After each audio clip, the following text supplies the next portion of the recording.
Camera.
गुरुरेव गतिर्गुरुमेव भजे गुरुणैव सहास्मि नमो गुरवे न गुरोः परमं शिशुरस्मि गुरोः मतिरस्ति गुरौ मम पाहि गुरो ब्रवीमि संस्कृतं वाचा ध्यायामि संस्कृतं हृदा कुर्वे सेवाञ्च कायेन वन्दे संस्कृतमातरं यो नरः संस्कृतव्योम्नि ह्यालयं रमते मुदा संस्कृतिं चैव संस्कारं विन्दते नात्र संशयः।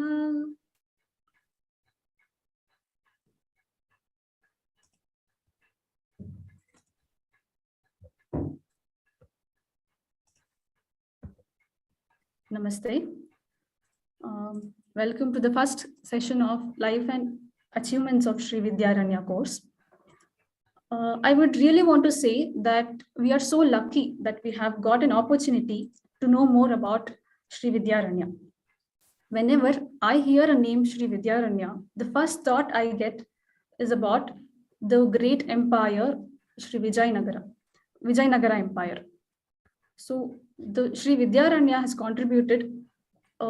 He has played a major role in building up such a great empire, and he guided Harihara and Bukkaraya to restore the Sanatana Dharma and build a great empire. So now I will introduce our teacher for the course, Shri B.R. Prabhakar sir, on behalf of Vyoma Linguistic Labs Foundation. I take this opportunity to welcome you, sir. Namaste. Thank you. Thank you, madam. Thank you. So, sir is a versatile speaker on Srimad Ramayanam and Sri Shankara Bhagavad Pada Stotras, and his compositions of Tyagaraja, Sri Muthuswami Dikshitar, and also Dr. D.V.G. and his works, etc. He regularly participates as a Purachka in Avadhanas of Shatavadhani Dr. Sri Ganesh, and also others. Professionally, he's practicing cost accountant and management consultant of various professional and management institutes. So I hope all of you will have a great and wonderful journey for 3 days and get to know more about Sri Vidyaranya. Welcome you, sir. Over to you. Thank you, madam. I hope I am audible. Yes, sir. Okay. Now,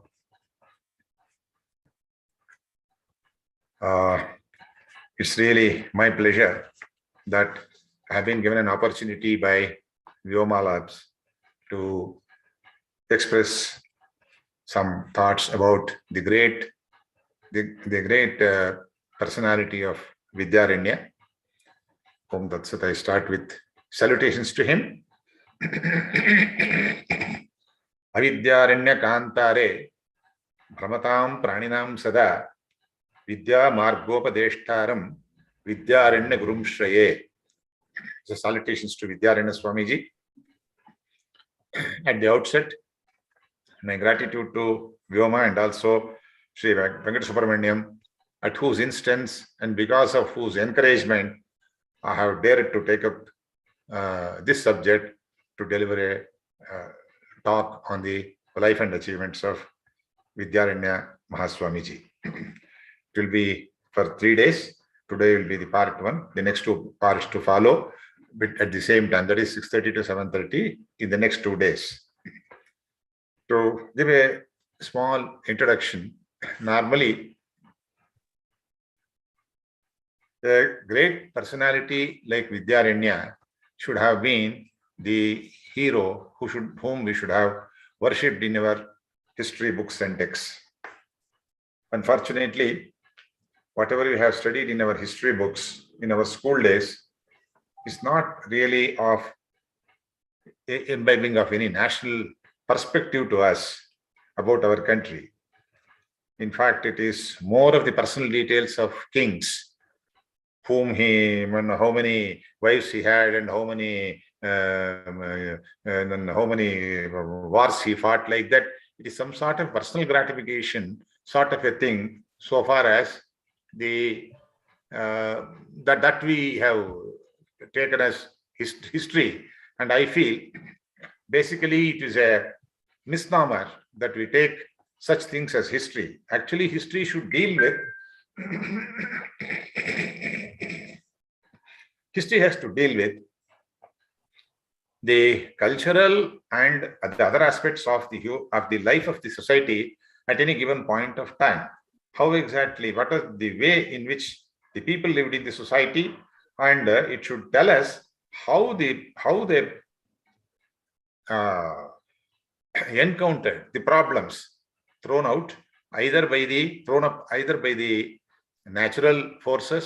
Maybe it can be something like a drought or a war or a epidemic or whatever it is, and how they tackled the other aspects created by the other human beings like war and other things, and how they stuck to their guns and how they were able to protect the social values and the human values of that time and are able to pass it on to the next generation should be the part of history.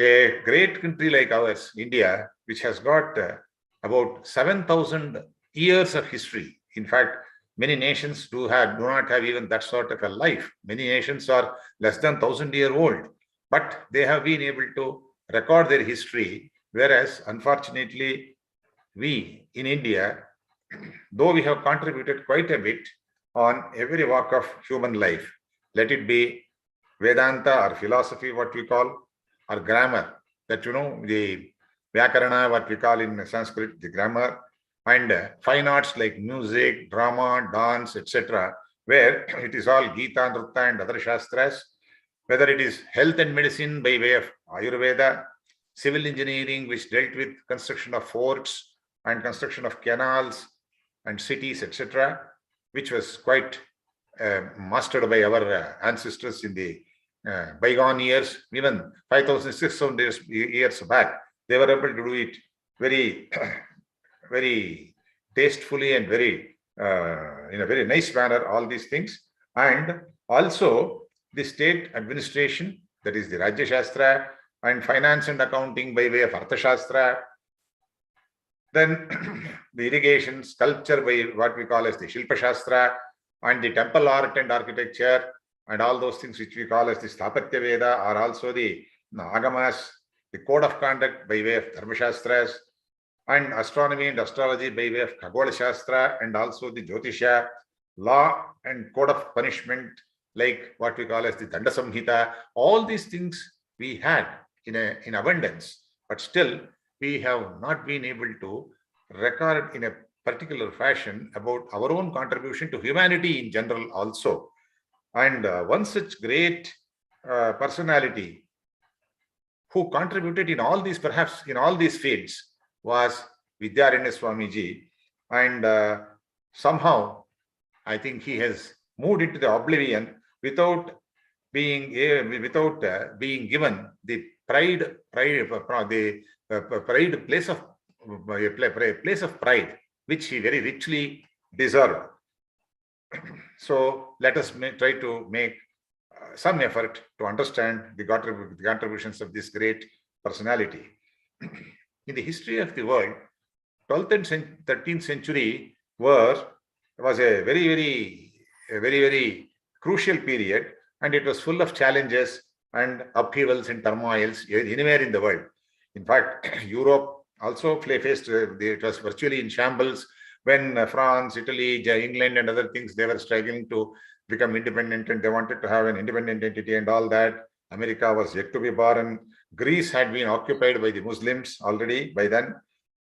Struggle was going on between the Roman Empire and the Pope about their own jurisdictions, powers. Like this everywhere, and Persia, Japan, and China, and other countries were not yet very well known to the rest of the world.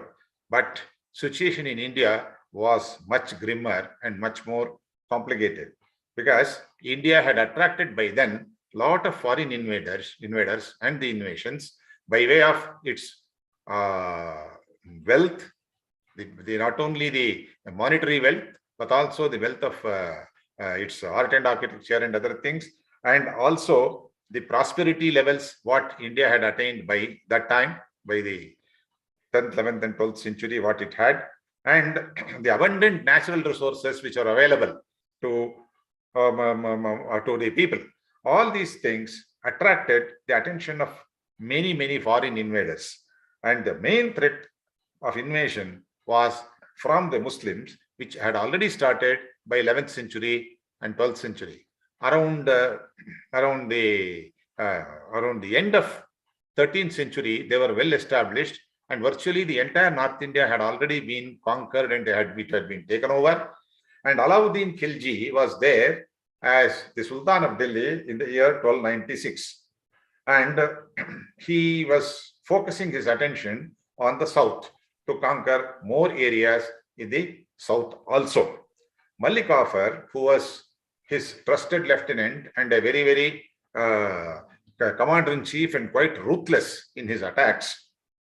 He had already progressed well into the southern region, and the then existing kings, the important kings, namely the Pandyas and the Hoysalas, and also the Kakatiyas, they were very much disunited. That was the unfortunate part of the Indian history, that they were not able to take the attack in a united manner. They could not face the invasions. So they were all fighting among themselves to such an extent that, as per the historical records, the Pandya kings approached the Mallikaffur's juniors to help them to see that the Hoysala king, the third Ballala, is defeated.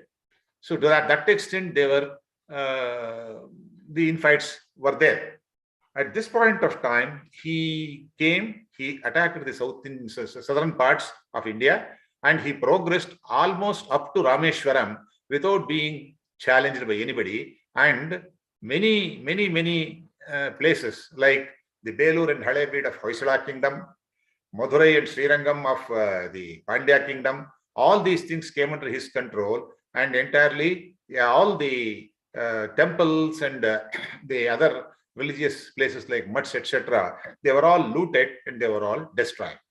What I am trying to say here is, temple, we should be in a position to understand the real significance of and importance of temple. Temple, so far as the Indian culture is concerned, is not merely a place of worship. Right from the beginning, a temple has been a place where all social activities used to take place. Whether it is the temple housed the panchayat or the dispensation of justice to the disputes. It used to take place in a temple. See, the classes for the students for teaching education was in the temple, and temple used to provide a platform for the exhibition of their talents, be it music, be it a dance, or whatever it may be. It used to take place in the temple premises. Like this, temple was the heart of every city and every town and every village.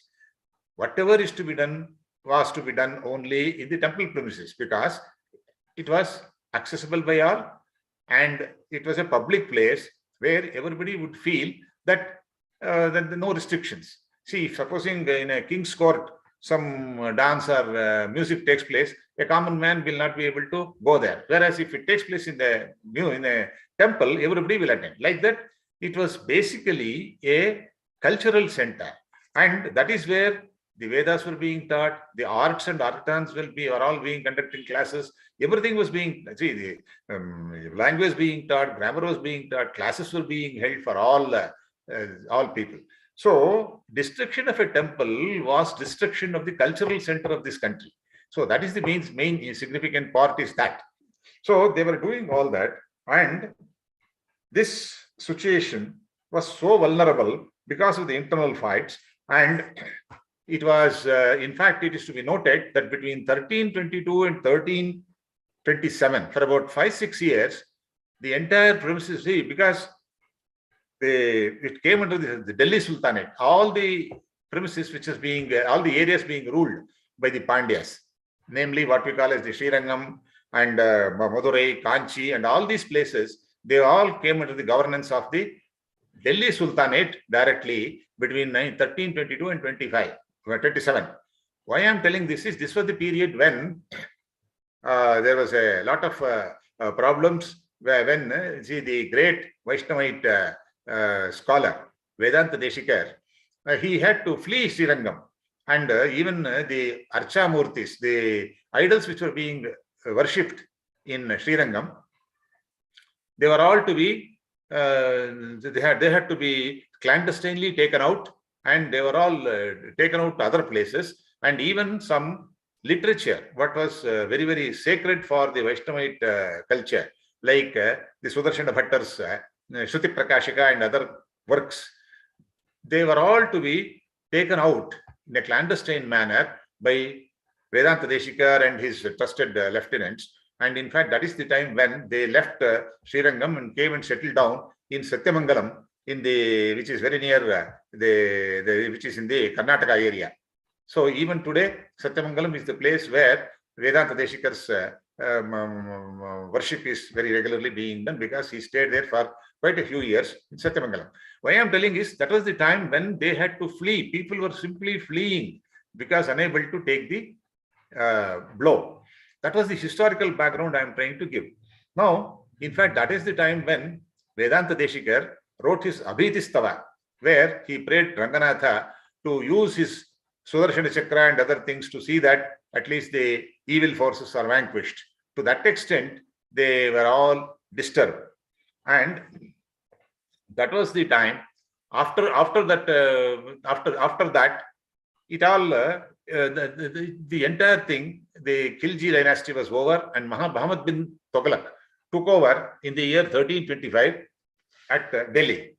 Once he took over, he was very ambitious and also known for his quixotic ways of governance. And that was the time when many of the commanders, they just took away, they took the liberty of, they became rebels, and they declared themselves as independent sultans. One such sultanate that was formed in the Madurai and other areas in the southern India was led by one commander who was called as the Jalaluddin. And he became the Sultan of the Pandya kingdom of Madurai, Srirangam, and etc. And he ruled that area between 1335 and 1371. So in this time, because of these atrocities and the fleeing away of the great personalities like Vedanta Deshikar and other people, what happened was people were all disillusioned. They were all fear-struck. The fear psychosis was working very heavily.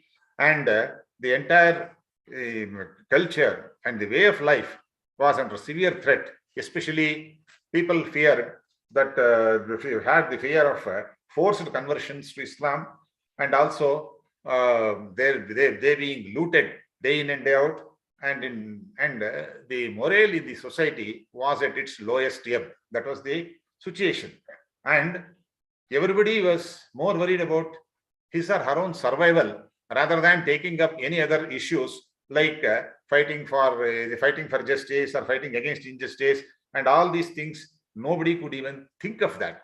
This was the background, and at this point of time, and under this background, the advent of Vidyaranya came up.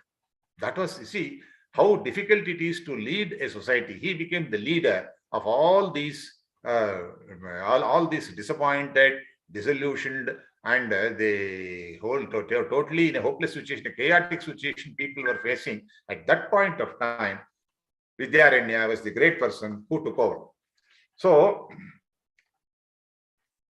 Vidyaranya, his first name was, earlier he was Grihastha, and Vidyaranya is the name what he got after he took sannyas. As all of us know, people will have different, they will take a different name after they take sannyas. So the name Vidyaranya was the name what he got after he became a pontiff of the Shankara order, and before that he was known as Madhavacharya. Madhavacharya was the name given to him by his parents, and he became Madhavacharya. Madhavacharya took up sannyas very, very late in his life. That is somewhere around I think 1377 he took sannyasa. Till then he was a grihastha. So that is actually his date of birth and other things are also into a lot of controversies and other things. But whatever it may be, the decided position only I will tell you, because a lot of aspects have been there and a lot of controversial issues have also come up. But let us not get into those controversies. Let us only concentrate on the actual life and achievements of Vidyaranya here. Let us leave the other things to be taken up in detail by the great Pandits and the great scholars. Now, see, unfortunately, we do not have much of an information, but we have not tried to understand the great contributions made by this great Swamiji, and we are totally not aware of his scholarship, statesmanship, achievements what he made, great ratings he has given, and contributions to the society at large in that crucial, chaotic years when we were divided into small fragments through internal fights and external aggressions. Now, fortunately, some in-depth study has been made by some great scholars, and I depend on those books for presentation of data on this great personality. Basically, I owe my debt of gratitude to Dr. Padma Bhushana, Dr. D.V. Gundappa, the great literature and a scholar of Karnataka, who first wrote books about Sri Vidyaranya 100 years back. It was in the year 1920-21. Dr. DVG wrote some 3 books, two short books on him. One called as Vidyaranyara Jivana Mattu Sadhane, other one called as Vidyaranyara Samakalinaru. Like this, 2 books were written, and he also wrote one drama, Vidyaranya Vijaya, which he wanted to present.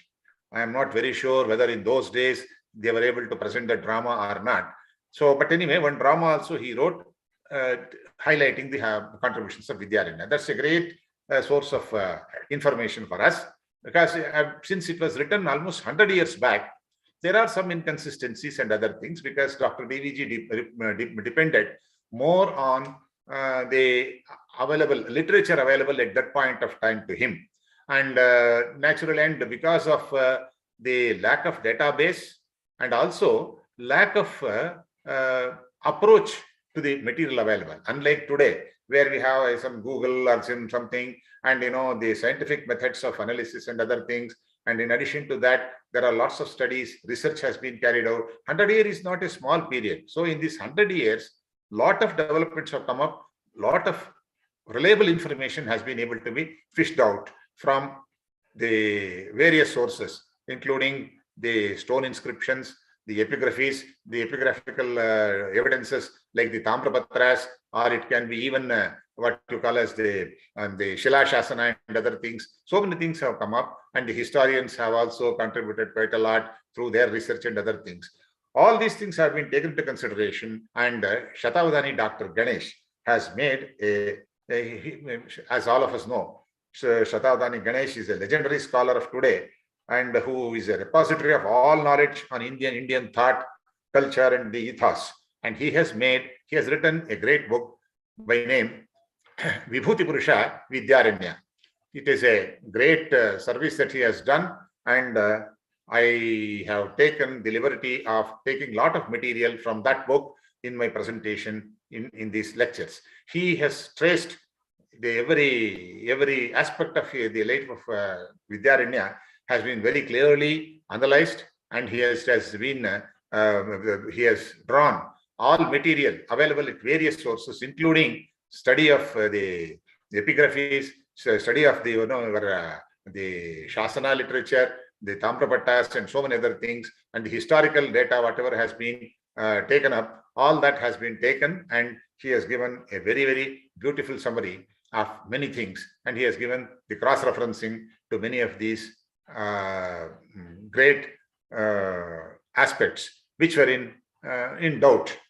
For instance, in fact, even DVG has relied more on the records that are available from the Shankarmat, Sringeri Shankaramata, because Vidyaranya was the 12th pontiff after Shankara Bhagavatpada, and so there are some records which have been maintained by our Sringeri Mat also, the Dakshinamnaya Pitha. But the story given there has got some certain things which are not falling into place if you take the entire life of Vidyaranya as a whole, if you want to consider it. For instance, as per their records, normally they assign the date of birth of Vidyaranya as somewhere around 1269. That is the date given, and he was there up to 1386. That means almost about 120 years he lived. And as per the Mat records and other things, they have also said that he took when he took sannyasa, he was more than 100 years. Some of these things may not strictly fall into line. And as per the records of the Mutt, they say that his younger brother was the earlier Pontiff Bharati Tirtha, and he only gave sannyasa to his elder brother, that is Madhavacharya, and then he called him as Vidyaranya, and all that is said. But the recent scholarly expositions and the recent researches have shown that Bharati Tirtha was somebody different from he was somebody different. He was not exactly the younger brother of Vidyaranya. This has been proved beyond doubt by the recent studies. And they have said that Bharati Tirtha was a separate individual. Because Vidyaranya, that is Madhavacharya, had two younger brothers. He was the eldest, and he had two younger brothers. One was named Sayanacharya, the other one was called as Bhoganatha. Bhoganatha was junior to him by almost more than 15 years, junior to Vidyaranya, that is Madhavacharya. And Madhavacharya's immediate brother was Sayana, who wrote Bhashyas on the Vedas, that Sayanacharya.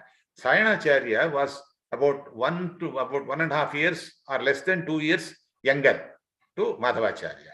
So, and Sayanacharya never took sannyas. He died as a grihastha. And Bhoganatha also was a grihastha, and he was quite junior to him. So the question of this younger brother becoming sannyasi earlier and all those things are also not that relevant here. And immediately, and also one more controversy that has come up in the historic history in the realm of discussions is that this Madhavacharya was different from the other Madhavacharya. That is, this Madhavacharya is not Vidyaranya, whom we call as the Madhavacharya who was responsible for all these establishment of Vijayanagar and others. Like this, there are some controversies. Let us not bother on those controversies. Let us go by the latest settled facts. And if anybody is more interested, I think they can get into these details in a very leisurely manner. Now, in view of the time limits we have, I think we should get into the heart of the subject proper. DVG started his Gokula Institute of Public Affairs somewhere about 75 years back, and he was so much impressed by the contributions of Vidyaranya that he took Vidyaranya in his Panchadashi, tells one sentence. He says, Jnanina charitum shakyam samyak rajyadi laukikam. If somebody can deliver justice to a common man, if somebody is able to do really a good administration of the state, he should be a jnani. He should be a realized soul. Then only he can deliver justice. Otherwise, if he is not so, he will not be able to do justice to all people, because he will have some vested interest in some parties. So this was very much liked by DVG, and he made this as the mission sentence of Gokula Institute of Public Affairs. Even today, anyone who can see it in Bangalore will be able to see this sentence in the Gokula Institute. Jnanina charitam shakyam samyak grajya dilaukakam. This was followed by the one more sentence which DVG adopted as a dhyayavakya, or as a logo, as a sentence in his Gokula Institute, was public life must be spiritualized. That was a sentence, a theme given by Gopalakrishna Gokhale. Since the entire institute was named as Gokhale Institute, and he was very much devoted to Gokhale and his ideals and his principles, he took this also. So these two sentences form the main logo and the main dhyayavakyas of Gokhala Institute of Public Affairs. Why I am telling this is, he was so much and he did a lot of research at his point of time with the available data, and whatever he has given, at least 60 to 70% of it, especially on his works, on works of Vidyaranya, on his contributions, nobody can challenge. To that extent, he has made a great research study almost 100 years back and has presented us the data. Maybe somewhere here, the date of taking sannyasa, the date of birth, etc., may vary, but that does not matter much for us. So, this great person, what we know about his personal life, Vidyaranya was born in 1296 as per the latest date. That is the latest date agreed. That is the agreed date. Latest one agreed by all the scholars and all the historians. And there, his entire life has been summarized in one stanza where it says, Srimati Janani Yasya Sukirtan Mayanah Pita Sayano Bhoganatascha Manobuddhi Sahodarau Yasya Bodhayanam Sutram Shakha Yasya Cha Yajushi Bharadvajam Yasya Gotram Sarvajna Sahi Madhavaha. This is the sum and substance of his personal life. It says Srimati Janani Yasya. His mother's name was Srimati and Sumatihi Mayano Pita. Mayanacharya was the name of his father. And Sayano Bhoganatascha Manobuddhi Sahodarau. He had two brothers, Sayanacharya and Bhoganatha, who were just like the mind and the intellect. They were so integrated. That is the meaning when he says Manobuddhi Sahodarau. They were like the Manas and the Buddhi. They were so closely knit, all the brothers, all the three brothers. Yasya Bodhayanam Sutram. He was following the Bodhayana Sutra of the Yajurveda. Shaka Yasya Cha Yajushi. He belonged to Krishna Yajurveda and Bodhayana Sukta. And when he was born in Bharadvaja Gotra. Bharadvajam Yasya Gotram. And that man is Sarvajna Sahi Madhavaha. He is that Sarvajna Madhava. That Madhavacharya is a Sarvajna who belonged to this family. Is a inscription and which comes out to us. So, with this background, if we really see, there are some disputes about his place of birth also. Normally, some of the Telugu scholars claim that he was from Warangal and Warangal. He was born in Warangal, etc. But the latest decided position is he was born somewhere near Hassan of the present-day Karnataka, and he belonged to a subsect of the Brahmin subsect called as Hoysala Karnataka, who are very prevalent in that particular area. And there even today, this Madhava, Mayana, Shingana, all these names were there in those days. And they have all proved that the Bhatta, by Bhatta or Acharya was the surnames being used by them. And the very fact that the gurus under whom he underwent training, they were all from Sringeri and the near about places. So that being the case, in those days when there were no communications, there were no traffic, and there were no transport facilities, etc.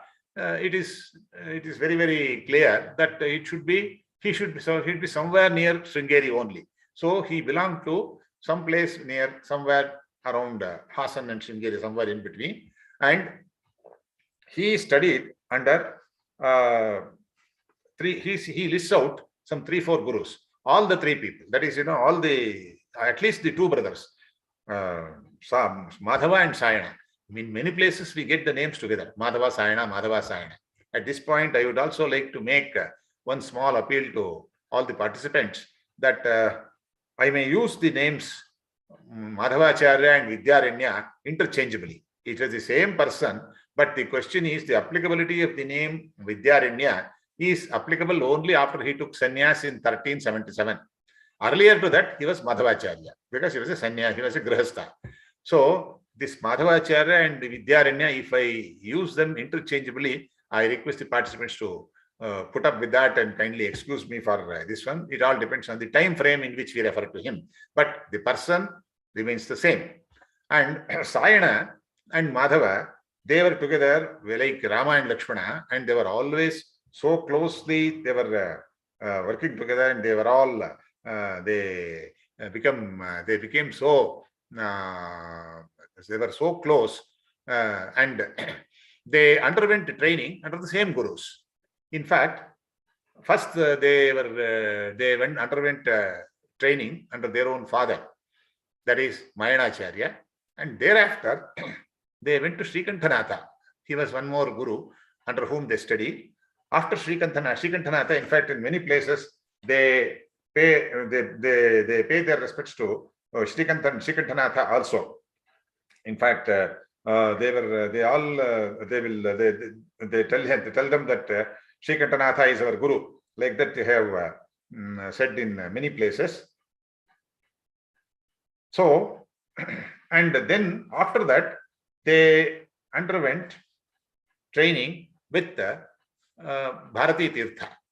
Bharati Tirtha was the 11th pontiff of Sringeri Sharada Peetham, and the 10th one was Vidyatirtha. Vidyatirtha, that is why in the recent past when we had, he was called as Abhinava Vidyatirtha. He was Abhinava Vidyatirtha because the first original Vidyatirtha was the 10th pontiff after Bhagavad-pada. So that Vidyatirtha was a very great scholar, and that in fact both Sayana and Madhava, in many of their works, they have used the word Sosman Mukhya Guru Patu Vidyatirtha Maheshwara. They used to revere him so much, Vidyatirtha Mahaswa. They used to call him as Vidyatirtha Maheshwara. He is equivalent to God. He is equivalent to Maheshwara. Like that, they had so much of reverence for Vidyatirtha. And that's where they say Sosman Mukhya Guru Pat, Mukhya Guru. They have called him as Mukhya Guru. So that means to say they were very much trained by Vidyatirtha and also by Bharati Tirtha. They have even given their obeisance to even Bharati Tirtha also. So this Srikanthanatha was the first guru whom says Hridivaje Srikantha Bhavyahatam. These are all from their texts and their works. So they have given due credit to Srikanthanatha, who was their first guru, and then it became then also they had training under Sri Shankarananda, who was also a sannyasin and a yeti, and he was of the Shankara order. He was from the Advaita school, and this Shankarananda was a junior classmate, a junior contemporary, and a junior to Bharati Tirtha, who was trained by Vidyatirtha.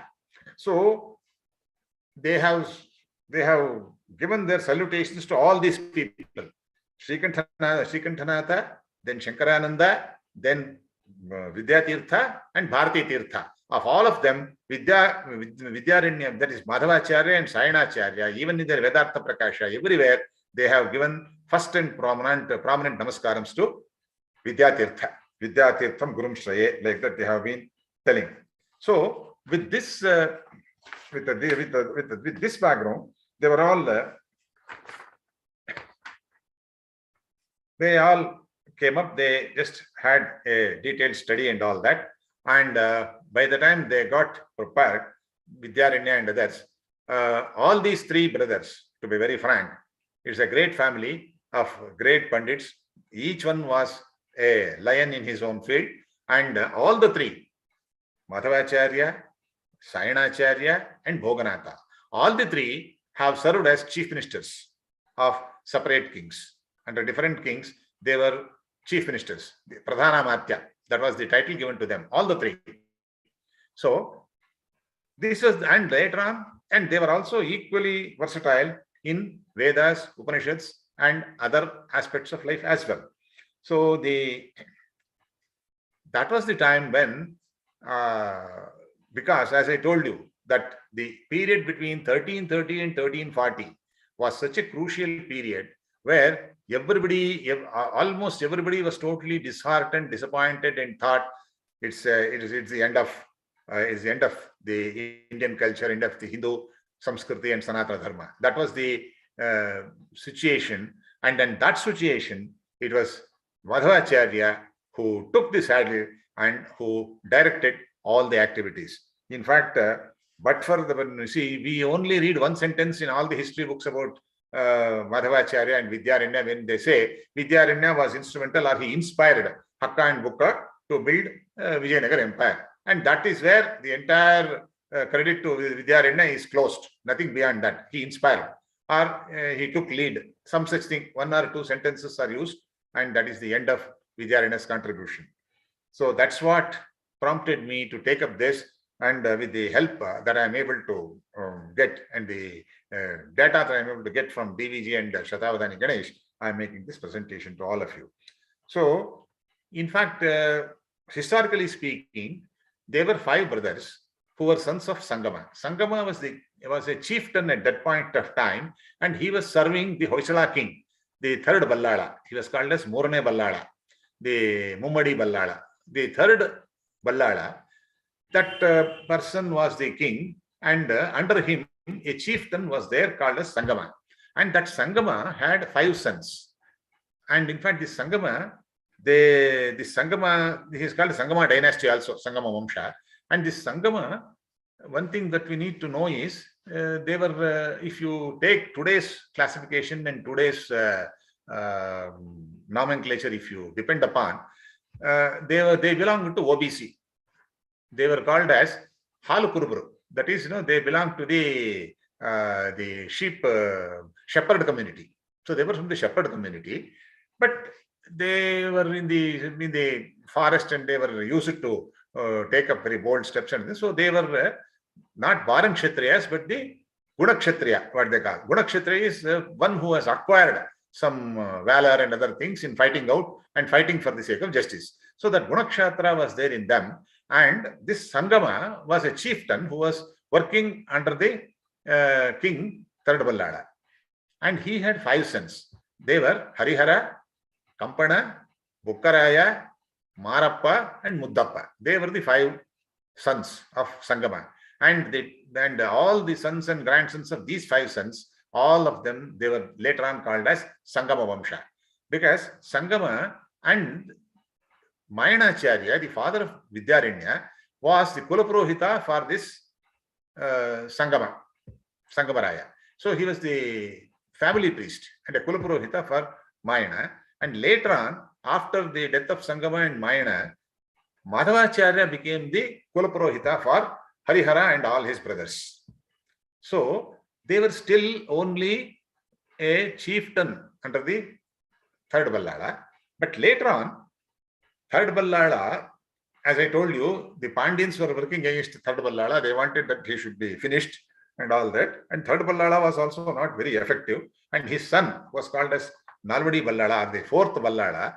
He was totally just a rubber stamp. He was not at all effective in any of his endeavors. So that was where our Madhavacharya played a great role. Madhavacharya, in fact, made the society to understand that this way it cannot go on. In fact, one great contribution and the thought process of Vidyaranya or the Madhavacharya was, until then there were many heroes in this country, but all of them fought for themselves, in the sense, my family should come up, or my Vamsha should be there, my kingdom, my this, that was there. It was not taken as one unified India or unified Bharatavarsha. That approach was not there. There were Rajputs, there were so many other, this one, from Gujarat, from Rajasthan. So many great people, great warriors were there. But normally they used to fight among themselves and expanding their own kingdoms. But the hopeless situation compelled the kings in South India, in the southern region, to think in terms of getting unified and opposing the Muslim invasion and establishing a kingdom where it can be for the Hindu Dharma or Sanatana Dharma. So this thought process was a great contribution which Madhavacharya gave to the then existing kings. And it was so much welcome, and they all accepted it. And they said, yes, I think we should think on these lines, not fight among ourselves. This particular thing came up, and that was the time when slowly the entire thing got transferred. The power got the royal, this one entire thing, this slowly, step by step, the Hoysalas handed over to the Sangama brothers. This mainly because Sangama brothers, it was proved beyond doubt to the then society that they had a commitment for Sanatana Dharma, these brothers, and they had some respect for principles, and also they obeyed the elders, and judicious attitude was there, and they were not selfish in saying that, it should all be mine. They said, let us all be together. This particular thing, what you see, I think we get a quotation in Mahabharata. Dharmaraja, at one point of time, he advises his brothers and he says, Paraspara virodheto vayam pancha shatantute. See, when it comes to a mutual disagreement or fight, we are 5 brothers and they are 100 brothers. That is, Kauravas are 100 brothers, we are 5 brothers. But when it comes to an external aggression, when somebody from the outside attacks us Vayam Pancha Shatottaram. We are 105 brothers, I say, you remember this. This message was well drilled into the minds of all these so-called kings of that point, at that point of time, who were engaged much in the internal fights. This was one great contribution by Madhavacharya at that point of time. He said, look here, we shall first settle down and we shall see that the outsider is driven out. Then we can see other things. This message acted very well. And it was only because of this particular attitude that was taught, and because the Sangama brothers were so obedient to Madhavacharya, all others, they simply said, yes, we will hand over the responsibility to the Sangama brothers. Like that, just like Chanakya was able to get the transfer of power in a bloodless revolution from Navanandas to Chandragupta. There was no war between Chandragupta and Navanandas. There was a smooth transfer of power, bloodless revolution took place. Like that, in a similar manner, I think, following the example of Chanakya, it was the great Madhavacharya who engineered and convinced everybody who was involved and said, we will have one fellow to represent us, one fellow to protect us. We will all support him. This was drilled much into the minds of the then society, and he was able to get the support from all of them, and the Hoysala kingdom was just like that handed over to this one. Of course, not on one day. It took some time. It took almost 10 years for the process, but it took place. It was so much so, in fact, it has been recorded in the history that it was evident that the supporters of Vijayanagar, who supported Vijayanagar, they were all the loyal followers of the Hoysala kingdom.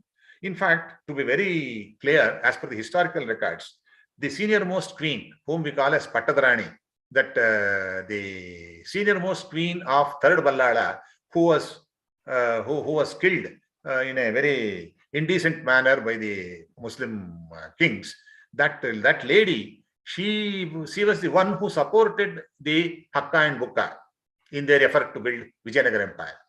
See, that means to say it was not something like usurping the power. It was just voluntary handing over of the power to the able hands. So if she was one of the person, then the other person who voluntarily lent support to Hakka, Bukka and the Vijayanagara Empire was the son-in-law of the third Ballala, who was called as Billappa Dandanayaka. He also, why I am telling all these things as he did not engineer a coup or just a takeover overnight, like the Tipu Sultan took over from the Mysore Maharajas. It was not like Hyder Ali took over from the Mysore Maharajas. It was not like that. It was a well thought out, well devised, well chalked out program where the transfer of power came on a voluntary basis. So for this, the brain behind this entire effort was Madhavacharya. And that Madhavacharya, as a Grihastha, he was married and all that. We don't know his wife's name, but his son was called as Someshwara Bhatta. He was also a great scholar and all that, and he writes a book as Nyaya Sudha. It was a commentary on the Tantravartika of Kumarala Bhatta. And he, in one of his works and books, pays a lot of respects to his father. And he is proud to say that I am the son of Madhavacharya. And he says, this Madhava, he gives two titles to Madhavacharya. Trikanda Mandana. See, this is about his political, efficacy and his outlook for the entire Hindu kingdom to come up and all that. And he says he was a Trikanda Mandana, and he was also called as Prativasanta Somayaji. That means to say he was such a great Vedic scholar. He used to perform one Somayaga in every Vasantarutu. Every year in the Vasantarutu, he used to perform Somayaga. And he was called as Trikanda Mandana. Trikanda means the three kandas are what we call as the Karma Kanda, Upasana Kanda, and the Jnana Kanda. So he was an exponent in all the three kandas. That was Madhavacharya. Trikanda Mandana. Then Prativasanta Somayaji. These are all the titles given to him. And in spite of all these things, he was the chief minister. He was the chief minister, first chief minister of the Vijayanagar Empire. He was instrumental in building the Vijayanagar Empire. In fact, there is a lot of material available. In fact, Vijayanagar was perhaps the first empire where the stone inscriptions had a lot of importance. In fact, the historians have recorded that in the period of Vijayanagar Empire, there were about 9,000 inscriptions that have come out in the reign of the Vidyanagar Empire. Vidyanagar Empire lasted for almost 200 to about 250 to 300 years. In those 250 years, the first 150 years, they simply followed whatever was told by Vidyaranya or Madhavacharya, whomever we call. See, as he held the position of chief minister only as Madhavacharya till the year 1377. Afterwards, he took sannyas and he was no more a chief minister. So some people say that, and at least in some 200 inscriptions, we get the name of Vidyaranya giving obeisance to him. And in many more, almost 500 or so inscriptions, there are references to Madhavacharya, because when he was Madhavacharya only, he built the kingdom. So it's a very clear case that Madhavacharya himself became Vidyaranya in the later date. And in fact, even in the historical documents and other things, what the Sringeri Mutt has, they have also recognized this fact. He was in the North Indian tour. Madhavacharya had gone on a North Indian tour when Harihara died. At that point of time, he was summoned by no less than Bharati Tirtha to come back immediately so that he can take charge of the situation here. And immediately he rushed back from North India. He was in Kashi and other places. He had gone up to Himachal, I said. He came back, he rushed back, and he sorted out all the problems, and he made Bukkaraya to take over as the next king after Harihara, Hakka and Bukka. But actually, if you really see, after Harihara, the next man was called as Kempana.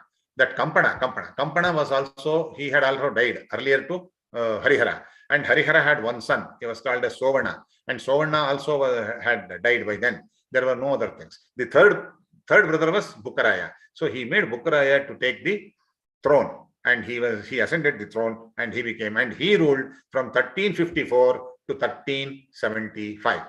For about almost 21 years, 22 years he ruled. And that was the golden period of the Vijayanagara Empire. And that was where Madhavacharya's contributions were innumerable and limitless. To that extent, he made it. And basically, we see, first is the building of the establishing of the Vijayanagar itself. See, I have already explained to you how difficult situation it was, and how tactfully and how in a very amicable manner, taking the consent of all concerned, the Vijayanagar was established by Madhavacharya. In fact, the traditional account says Vidyaranya made some tapas, and for about some two gatikas or 2.5 gatikas, almost about 1 hour's time, there was a golden rain, Kanakavrishti by Bhuvaneshwari, and that money was used to build the Vijayanagar Empire. In fact, DVG 100 years back also writes in his Vidyaranya Vijaya, he says that it may be some sort of the poetic way of telling how the funds flew. Actually, he says, and he quotes many inscriptions and the documents of those years, where, because these things were all, the temple was being run as a public institution. Normally, for any public work and a public utility work, like, see, desilting of a lake or a canal, or, then laying of a road, when such common public works were taken up, funds were being provided by the temples. It was accepted order of those days, because all people would have contributed. They have put their money into the hundi or to this one, and the entire money will be protected as Devasthan funds, Devaswam funds.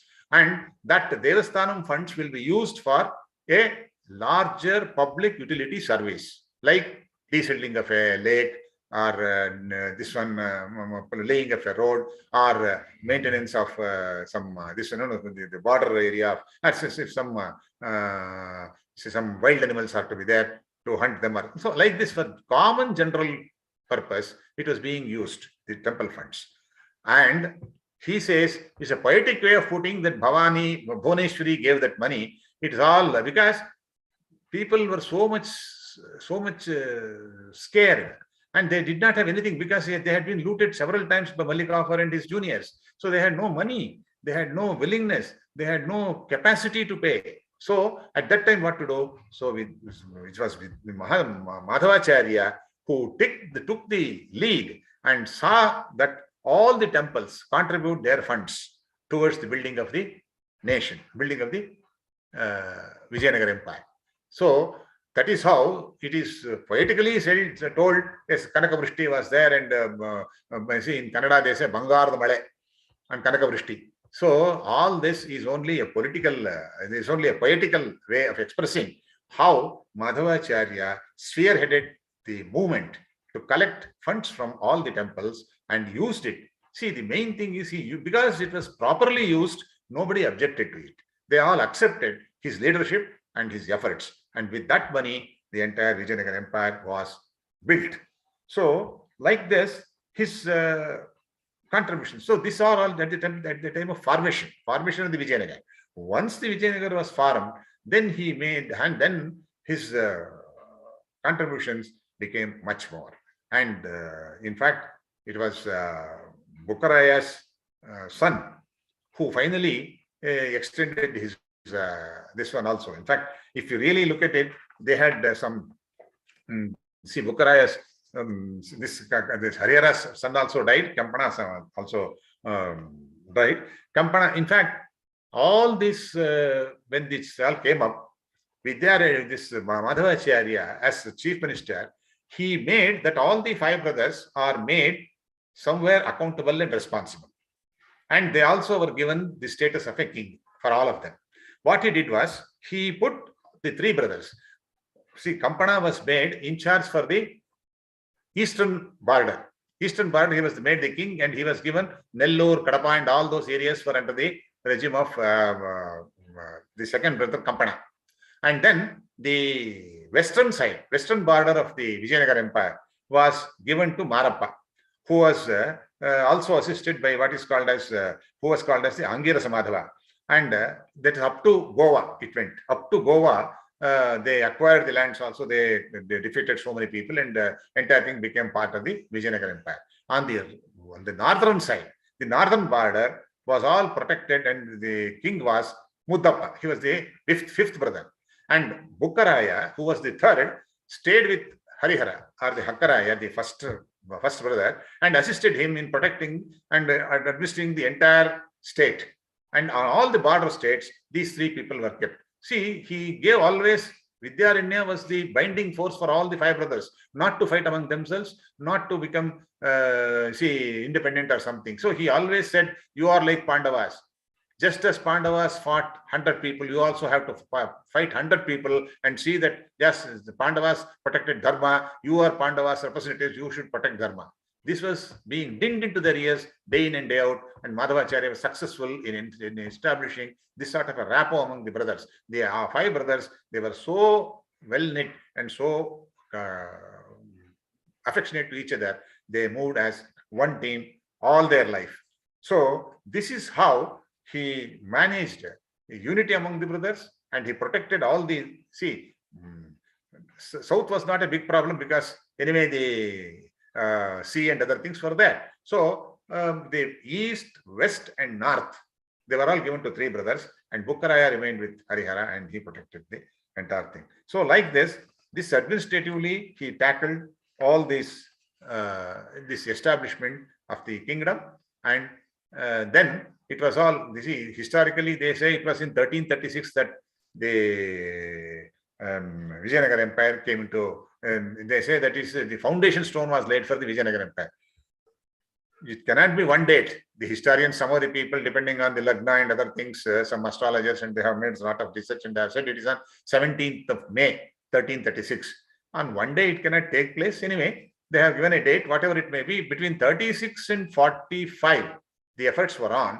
And perhaps it was in the year 1945 that the entire kingdom called as Vijayanagar came into existence. And then it was in the year 1946, all the 5 brothers went and met Bharati Tirtha in Sringeri. They all went, and that was the time when the first contributions were made to Sringeri Peetham by the Vijayanagara Empire under the leadership of Harihara Raya, or what we call as the Hakkaraya. In fact, the Hariharapura, which is very near Sringeri, is named after Harihara because it was a gift given to the Brahmins of that area by Harihara or Hakkaraya. So that's why it's called as Hariharapura. It was named after the king. And they went and donated so many things to Sringeri Mutt. And the then Pontiff, Bharati Tirtha, who was there as the 11th Pontiff of the Sri Sharda Mutt, Sringeri Dakshinamnaya Peetham. So in 46 only the entire thing came into being. By 45 only the entire thing, and that was the time when, to indicate that they were not independent, they were not totally for their own sake, the title that was given to the Vijayanagara Emperor was Hindu Raya Suratrana. This Hindu Raya Suratrana is a name given to Indra, that is the Lord of Gods. That Suratrana was used as Hindu Raya. For all the Hindu kings, he is the Indra. That means to say, they recognize the Samanta, they recognize the existing kings as their own subordinates, as a Samanta Raja, or as a person who is subordinate to them. They did not acquire their kingdoms. They gave away the kingdoms to them. They were also kings, but overall responsibility and something like, what you call as a holding company and a subsidiary, some sort of that sort of a system was established by Madhavacharya, where all the other kings were also allowed to exist and have their own this one, but you are all bound by this man. His orders you must obey. That sort of a discipline was brought. So it's a great contribution in building the nation, building the kingdom of Vijayanagara. So his contribution, I think I would like to discuss under 3 headings. One is the statesmanship and administrative aspects. What are his contributions? Cultural and social aspects. What are his contributions? Religious and philosophical aspects. And his Grantha Rachana. All these things we will have to take it up. I don't know whether our time is over today. I would like to know from... Yes, sir. I think, should we stop it here? Yes, sir. I think we will be taking up... tomorrow. We will continue tomorrow with these other aspects. Today I think I'm sorry because I had to take some time to brief you about the chaotic condition in which it was all there when Madhavacharya emerged as the leader and how he sorted out the things. From tomorrow we will be concentrating on his contributions. So to conclude, we again salute Vidyaranya Swamiji. Vidya Vivekena Param Samsaravaridhehe Prapayat Janisham Bhaktan Tam Vidyaranyamashraye Shri Guru Bhyo Namaha. Tomorrow we will meet at the same time. Thank you. Thank you, sir. Ram Ram. Ram Ram.